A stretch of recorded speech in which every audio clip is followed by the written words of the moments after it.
வீரமும் ஈரமும் நிறைந்த இந்த மண்ணில் பல்லாண்டு காலம் மிக திறம்பட ஆட்சி புரிந்த அரசர்களுக்கெல்லாம் பேரரசராக இருந்த ஐயா பெரும்பிடுகு முத்தரையர் அவர்களின் சதய விழாவிற்கு அரசின் சார்பில் தமிழ்நாடு முதலமைச்சர் அண்ணன் தலைவர் தளபதி அவர்களின் சார்பில் இன்றைக்கு திருவுருவ சிலைக்கு மாலை அணிவித்து மரியாதை செலுத்தி வணங்கியிருக்கிறோம். எல்லாரும் போருக்கு போயிட்டு ஜெயிச்ச பிறகு வாகை மலர் சூடுவாங்கன்ற வரலாறு நமக்கு தெரியும். ஆனால் போருக்கு போகும்பொழுதே தன்னுடைய வெற்றியை உறுதி செய்துவிட்டு வாகை மலரை தன் கையோடு எடுத்து சென்ற ஒரு மாபெரும் மன்னர், ஒரு மாபெரும் வீரர், மாபெரும் ஆட்சி செய்த மன்னராக ஐயா பெரும்பிடுகு முத்தரையர் அவர்கள் மிகப்பெரிய ஒரு வழிகாட்டுதலாக திகழ்கிறார்.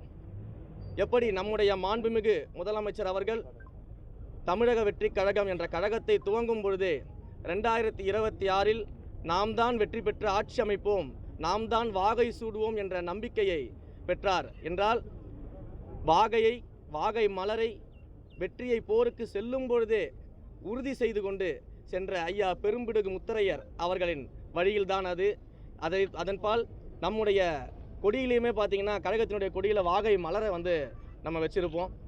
ஸோ மிகப்பெரிய ஒரு மகிழ்ச்சியான தருணம், ஒரு சந்தோஷமான ஒரு தருணம் ஐயா அவர்களுக்கு மரியாதை செய்தது. இங்கு இந்த விழாவில் எங்களோடு கலந்திருக்கக்கூடிய டெபுட்டி ஸ்பீக்கர் ரவிசங்கர் ஐயா அவர்களுக்கும், அண்ணன் திரு கூப்பா கிருஷ்ணன் அவர்களுக்கும், நகர்ப்புற மேம்பாட்டுத்துறை வாரியத்திலிருந்து தலைவராக அண்ணன் அவர்கள் கலந்து கொண்டிருக்கிறார்கள். அதே போல் முசிறி எம்எல்ஏ அவர்கள் கலந்துக்கிட்டு இருக்காங்க. இவன் நம்ம மணப்பாறை எம்எல்ஏ கலந்துக்கிட்டு இருக்கிறாங்க, திருவெரும்பூர் எம்எல்ஏ கலந்துக்கிட்டு இருக்காங்க. ஸோ அனைவரின் சார்பிலும் அரசாங்கத்தின் சார்பிலும் இன்றைக்கு மரியாதை செலுத்தி இருக்கிறோம். என்றென்றும் பேரரசர் பெரும்பிடுகு முத்தரையர் அவர்களின் புகழ் இந்த மண்ணில் ஓங்கி இருக்கும் என்பதில் எந்த விதமான சந்தேகமும் இல்லை. சார், நீங்கள் ஒரு பிராமின்கிற ஒரே காரணத்தினால உங்களுக்கு இந்த ஹெச்ஆர்என்சி சீட்டு ஹெச்ஆர்என்சி மினிஸ்ட்ரியில் சேர்த்துருக்காங்கன்னு சொல்லி ஒரு டாக் ஓடிக்கிட்டு இருக்கு. ஆனால் ஆதவர்ஜனா மறுத்திருக்காரு. நீங்கள் அதை எப்படி பார்க்குறீங்க? ஒரு விஷயம் நல்லா புரிஞ்சுக்கங்க, நம்மளுடைய கழகத்தினுடைய கொள்கை அப்படிங்கிறது மதச்சார்பற்ற சமூக நீதி. அதுதான் எங்களுடைய கொள்கையாக எங்கள் தலைவர் முன்னிறுத்தினார். அப்போ இந்த கொள்கையை ஏற்றுக்கொண்டு எங்களுடைய கொள்கை தலைவராக இந்த சமூகத்தில் இருக்கக்கூடிய சாதிய வேற்றுமைகளை கடைய வேண்டும், சாதிய வேற்றுமைகள் இருக்கக்கூடாது என்று தன்னுடைய இறுதி காலம் வரைக்கும் போராடிய அன்பிற்குரிய தந்தை பெரியார் அவர்களை கொள்கை வழிகாட்டியாக ஏற்றுக்கொண்டு இந்த கழகத்தில் இணைந்து பணியாற்றியவர்கள் நாங்கள். அனைவருக்கும் சம வாய்ப்பு, சம உரிமை கிடைக்க வேண்டும் என்ற நோக்கத்தோடு இந்தியாவில் மாபெரும் சட்ட புரட்சியை ஏற்படுத்திய அண்ணல் அம்பேத்கர் அவர்களை எங்கள் கொள்கை தலைவர்களாக ஏற்றுக்கொண்டு இந்த கழகத்தில் இணைந்தவர்கள் நாங்கள். எங்களுக்கு மதமோ சாதியோ பணமோ இனமோ மொழியோ பாலினமோ எந்தவித பாகுபாடும் கிடையாதுன்றதை உறுதிமொழி ஏற்றுக்கொண்டு ஒவ்வொரு நாளும் அந்த உறுதியை எங்கள் நெஞ்சில் தாங்கிக்கிட்டு தான் இந்த கழகத்தில் நாங்கள் இணைஞ்சிருக்கிறோம். அதனால் சாதி பார்த்து, பணம் பார்த்து, மதம் பார்த்து, இனம் பார்த்து, மொழி பார்த்து, எதை பார்த்தும் எங்கள் தலைவர் யாருக்கும் வாய்ப்பு கொடுக்கல.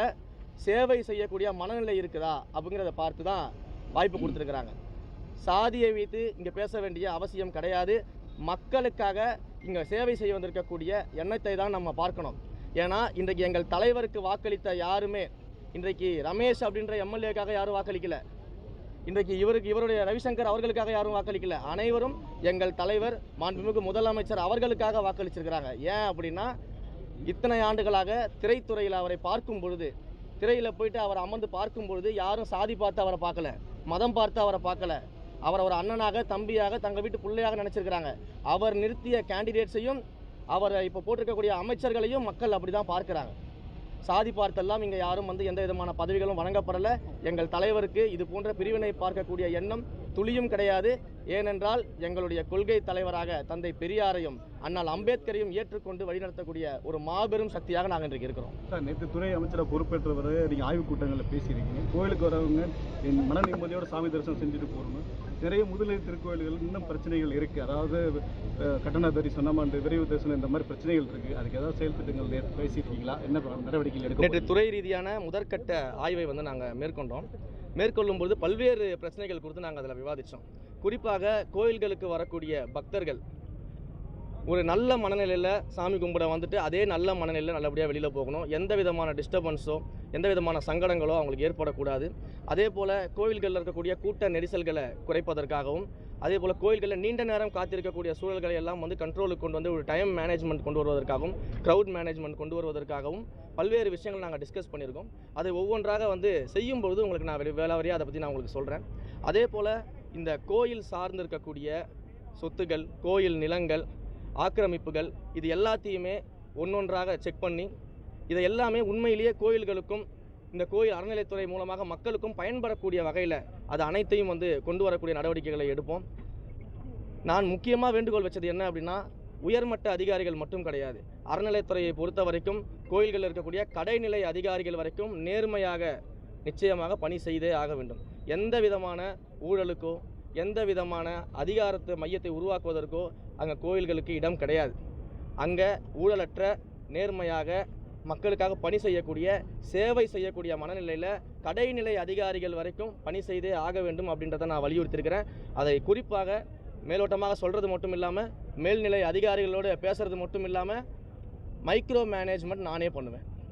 கண்டிப்பாக ஒவ்வொரு கோயில்களிலும் நடக்கக்கூடிய விஷயங்களில் என்னுடைய கவனத்துக்கு கொண்டு வரப்பட்டு மைக்ரோ மேனேஜ்மெண்ட் செய்து அதற்கான அத்தனை நடவடிக்கைகளும் எடுக்கப்படும். அனைத்து புதிய திட்டங்களும் கொண்டு வரப்படும். ஏற்கனவே இருக்கக்கூடிய திட்டங்கள் மிக திறம்பட செயல்படுத்தப்பட்டு அதனால் மக்கள் பயன்பெறக்கூடிய வகையில் இன்னும் மேம்படுத்தப்படும். கோயில்கள் சார்ந்து நடந்திருக்கக்கூடிய எந்த கரப்ஷனாக இருந்தாலும் இதற்கு பிறகு அதை எல்லாம் ஒழுங்குபடுத்தி அதற்கான நடவடிக்கைகள் எடுத்து அனைத்து வகையிலும் அனைவரும் பாராட்டக்கூடிய ஒரு துறையாக அறநிலைத்துறை அமையும் அப்படின்றத தெரிவிச்சுக்கிறேன். ஸ்ரீரங்கம் திருவானைக்கோவில் பகுதியில் நீண்ட நாள் பிரச்சனை இருக்குது, அடிமனை பிரச்சனை. அதற்கு தீர்வு காணப்படுமா? நீண்ட நாள் கோரிக்கை வச்சிருக்காங்க மக்கள்.